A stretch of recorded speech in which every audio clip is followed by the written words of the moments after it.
Hey everyone! Today we're diving into a really intense topic that's been making waves recently, the Jodhpur fraud case. Let's break it down. We're talking about a group of young men who, managed to siphon off an astonishing 50 crore rupees. Yeah, you heard that right.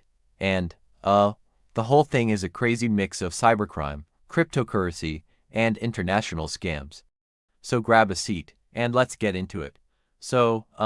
When I first heard about this case, I was honestly shocked. I mean, it's one thing to read about scams, but to see how young these guys were, like a class 10 student leading the charge, it really hit home. This isn't just a story about money. It's about how young minds can get pulled into this world of cybercrime, often without fully realizing the consequences. What does it say about our society when teenagers are getting involved in something so sinister?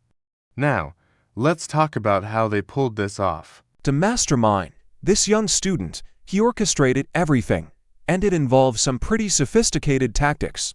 They set up fake bank accounts and used, a commission structure to lure in accomplices.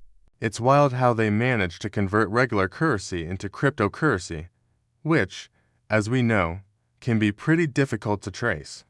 And, they were even linked to Chinese cyber scammers, which just amplifies how global this problem is. As I was, processing all this, I felt a mix of anger and sadness. Anger that these kids would go down this path, but also sadness for what they could have chosen instead. It makes you think about the pressures out there: financial struggles, peer influence, and just the allure of quick money. It really makes you reflect on why people get involved in these kinds of schemes. I mean, did they think they wouldn't get caught? Or were they just blinded by the potential rewards? Law enforcement's response was pretty thorough, too. The police investigation revealed a lot, from interrogations to digging through mobile phone data. It's crazy to think about how they tracked all those transactions and figured out who was behind the whole operation. But, this brings up bigger questions about our legal systems and how prepared we are to deal with these kinds of cybercrimes. Are we doing enough to protect ourselves and our communities? And, it's not just about this incident. There's a broader implication here. The rise of cybercrime among youth is alarming. Financial institutions are feeling the heat, and, the banking system is under constant threat. This case really highlights the importance of cybersecurity awareness.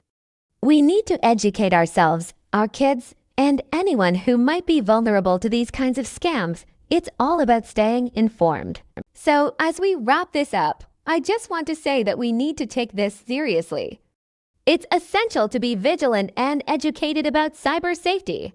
If there's one thing we should take away from all this, it's that we need to have open discussions about the risks of online financial activities. And, I want to encourage you all to reflect on your own behaviors online. Are you being cautious? Are you aware of the potential dangers? I know I've had my moments where I didn't think twice about clicking on something or sharing my information. It's a wake-up call for all of us. Even though this situation is really grim, I think there's a small silver lining. It's a reminder to be grateful for the safety and security we do have. We can learn from these incidents and hopefully prevent future ones. So, let's take a moment to appreciate the people working hard to combat cybercrime and keep us safe. Before I go, don't forget to subscribe, like, and comment below. I'd love to hear your thoughts on this case and what you think we can do to protect ourselves better. Let's keep the conversation going. Thanks for tuning in, and take care out there.